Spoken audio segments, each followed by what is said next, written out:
India's first human spacecraft mission called Gaganyaan 1984 में हर भारतीय को प्राउड फील कराने वाले राकेश शर्मा, जो कि पहले भारतीय बने थे जिन्होंने स्पेस में एंटर किया था। उसी के 40 साल बाद कुछ और इंडियंस भी स्पेस में एंटर करने जा रहे हैं। फर्क क्या था तब में और 40 साल बाद में?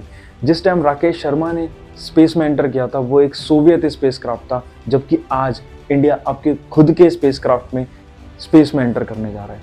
जी हाँ, 27 फरवरी को प्रधानमंत्री मोदी ने 4 नाम भी शॉर्टलिस्ट किए। इन 4 नाम में जो एस्ट्रोनॉट्स हैं जो स्पेस में एंटर करेंगे, 3 ग्रुप कैप्टन है और 1 विंग कमांडर। 3 ग्रुप कैप्टन में है प्रशांत नैयर, अजीत कृष्णन, अंगद प्रताप और 1 wing commander Shubhanshu Shukla. Gaganyaan mission है क्या? गगनयान मिशन इसरो का एक ऐसा मिशन है जो कि इंडियन एस्ट्रोनॉट्स को लोअर अर्थ ऑर्बिट में भेजेगा शॉर्टर ड्यूरेशन के लिए। लोअर अर्थ ऑर्बिट होता क्या है? रेफर करता है lower earth orbit to orbit the planet relatively closer. मतलब इसकी जो रेंज होती है वो 160 किलोमीटर से 2000 किलोमीटर होती है अबव अर्थ सरफेस। तो ऑब्वियसली है कि लोअर अर्थ ऑर्बिट में जो भी सैटेलाइट या स्पेसक्राफ्ट जाती है वो प्लैनेट को रिलेटिवली क्लोजर स्टडी कर पाती है और शॉर्ट स्पैन ऑफ टाइम में ये अपना ऑर्बिट कंप्लीट कर लेती है। टिपिकली 90 मिनट या उससे भी कम समय इसको लगता है अपना एक ऑर्बिट कंप्लीट करने में। लोअर अर्थ ऑर्बिट ही क्यों? लोअर अर्थ ऑर्बिट को हम काफी सारी पर्पसेस के लिए यूज करते हैं। For example satellite communication, earth observation, scientific research and weather monitoring, environmental monitoring and navigational purposes के लिए। अगर ये स्पेसक्राफ्ट मिशन सक्सेसफुली लॉन्च हो जाता है तो India will be only the 4th country to enter और to send humans into the space. इससे पहले जो 3 कंट्रीज कर चुकी है वो है USA, Soviet union and China. अगर कंपोनेंट्स की बात करें कि गगनयान मिशन के कंपोनेंट्स क्या हैं, तो सबसे पहले बात करनी होगी लॉन्च व्हीकल मार्क 3 की, LVM-3 जिसको बोला जा रहा है। देखिए LVM-3 वही है जिसको पहले हम GSLV मार्क 3 बोलते थे। GSLV is geosynchronous launch vehicle mark 3, तो अब उसको LVM-3 बोल रहे हैं। लॉन्च व्हीकल होता क्या है? सिंपल अगर हम समझे तो लॉन्च व्हीकल को हम शुद्ध देसी भाषा में रॉकेट बोलते हैं। एक रॉकेट जिसका काम है ऊपर तक जाना, हवा में जाना। तो लॉन्च व्हीकल भी उसी तरह से क्या करता है, कोई भी चीज, सैटेलाइट हो, स्पेसक्राफ्ट हो या कोई भी साइंटिफिक इंस्ट्रूमेंट हो, उसको स्पेस तक भेजना लॉन्च व्हीकल का काम होता है। तो ये लॉन्च व्हीकल की 3 स्टेजेस है, मतलब इस रॉकेट की 3 स्टेजेस है। फर्स्ट स्टेज में क्या होगा? फर्स्ट स्टेज में 2 सॉलिड फ्यूल बूस्टर्स होंगे जिसको कि अर्थ कोर के साथ स्ट्रैप किया जाएगा, बांधा जाएगा अच्छे से। सेकेंड स्टेज में उसको पावर दी जाएगी, 2 लिक्विड फ्यूल को क्लब किया जाएगा विकास 2 इंजन के साथ और ये दोनों उसको पावर देंगे।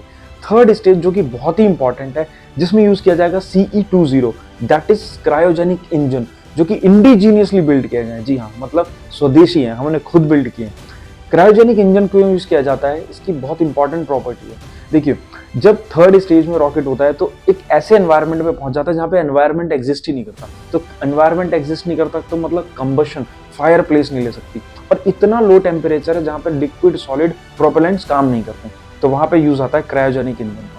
लिक्विड प्रोपेलेंट और सॉलिड प्रोपेलेंट दोनों की अपनी अलग अलग प्रॉपर्टीज होती हैं। क्यों ये यूज किए जाते हैं रॉकेट्स के स्टेजेस में? देखिए, लिक्विड प्रोपेलेंट को बताया जाता है कि वो बहुत ही ज्यादा प्रिसाइज कंट्रोल कर पाता है रॉकेट की ट्रेजेक्टरी को। और दूसरी तरफ सॉलिड को माना जाता है, सॉलिड प्रोपेलेंट को माना जाता है कि वो सिंप्लिसिटी और रिलायबल होता है बहुत ज्यादा। लॉन्च व्हीकल बहुत सारे शेप साइजेस में आते हैं, कॉन्फ़िगरेशंस में आते हैं, डिपेंड करता है कि वो किस तरह का पेलोड, किस तरह का स्पेसक्राफ्ट, सैटेलाइट्स अपने साथ कैरी कर रहे हैं। और अगर कंपोनेंट, दूसरे कंपोनेंट की बात करें तो उसमें है ऑर्बिटल मॉड्यूल। देखिए, ये लॉन्च व्हीकल मार्क 3 क्या करेगा, इस ऑर्बिटल मॉड्यूल को प्लेस करेगा लोअर अर्थ ऑर्बिट में। ये ऑर्बिटल मॉड्यूल का जो वेट बताया जा रहा है वो है लगभग 8.2 टन्स का। इस ऑर्बिटल मॉड्यूल में कंसिस्ट करेंगी कुछ चीजें जैसे कि क्रू मॉड्यूल और सर्विस मॉड्यूल। क्रू मॉड्यूल का मतलब जिसमें कि एस्ट्रोनॉट्स होंगे, और इस मॉड्यूल में बहुत सारी चीजें होंगी जैसे कि parachute, environmental control and life support system to maintain the temperature, to maintain the breathing environment, for waste disposal, fire protection, etc. और जो सबसे इंपॉर्टेंट चीज है वो यहाँ पर यह है कि क्रू एस्केप सिस्टम भी यहाँ पर होगा। देखिए, कई बार ऐसा होता है कि रॉकेट माल फंक्शन हो सकता है, कोई टेक्नोलॉजिकल खराबी आ सकती है, तो उसकी वजह से हमारे एस्ट्रोनॉट फंस ना जाए, तो उसी चीज को ध्यान में रखते हुए एक क्रू एस्केप सिस्टम बनाया जाता है, वो भी इस मॉड्यूल का पार्ट होगा। तो क्या अचीव हो सकता है हमें इन स्पेस प्रोग्राम से? अगर स्पेसिफिकली बात करूँ गगनयान मिशन की, तो गगनयान मिशन ने ऑलरेडी बर्थ दे दिया है 2 नई एंटिटीज को। NSIL, new space India limited, जिसका की काम होगा to commercialise space technologies, and दूसरी IN space, that is Indian national space technologies, जिसका कि काम है to authorise space related activities in all the sectors. देखिए, इसका अगर कंक्लूजन देखें तो एक चीज जरूर निकल करके आती है कि जो ये स्पेस रेस जो कि बिगन हो चुकी है बहुत पहले, वो अब एक्सटेंड हो रही है। जी हाँ, जियोपॉलिटिकल बाउंड्रीज जो कि अर्थ के लैंड स्पेयर्स में हमें दिखती थी, वो अब आउटर स्पेस में भी दिखेगी। ये जियोपॉलिटिकल बाउंड्रीज हमें एक देश को दूसरे देश से भागती तो जरूर है, डिवाइड जरूर करती है, पर आउटर स्पेस में अभी तक ऐसा कुछ नहीं है। तो आउटर स्पेस में भी ये जियोपॉलिटिकल बाउंड्रीज खींचेंगी, ऐसा हम उम्मीद करते हैं।